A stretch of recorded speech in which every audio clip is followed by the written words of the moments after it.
मोहतरमा शहीद जी वरसी में शिरकत लाइ सखर का काफ़िला रवाना थी विया। उन सिलसिले में रोहिणी के बेड़ी चौक का अॻूणे सूबाई वज़ीर सैयद नासिर हुसैन शाह सिटी बाईपास सखर का मुश्ताक सुरियो डॉक्टर अरशद मुगल ऐं ॿियनि जी अॻवाणी में काफ़िला गढ़ी खुदाबख्श ॾा जीए भुट्टो जीए मोहतरमा शहीद जा नारा हणंदा हज़ारे जी आला वेगनुनि ऐं मोटर कारुनि में सवार थी रवाना थी विया।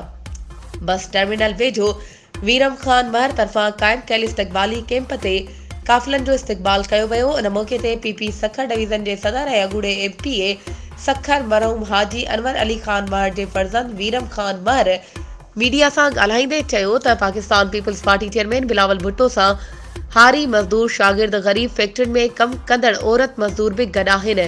असां बि बिलावल भुट्टो ज़रदारी सां गॾु बीठा आहियूं।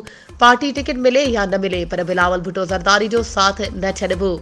शहीद ज़ुल्फ़कार अली भुट्टो जे विजन मिशन खे अॻिते खणी हलंदासीं। पार्टी सां बीहण ई वॾी ॻाल्हि आहे। वधीक ख़बरुनि ऐं अपडेट्स जे लाइ असांजे चैनल खे सब्सक्राइब कयो ऐं हा बेल आइकन खे प्रेस करणु न विसारिजो त जीअं असांजी हर नई अचण वारी वीडियो तव्हां ताईं पहुची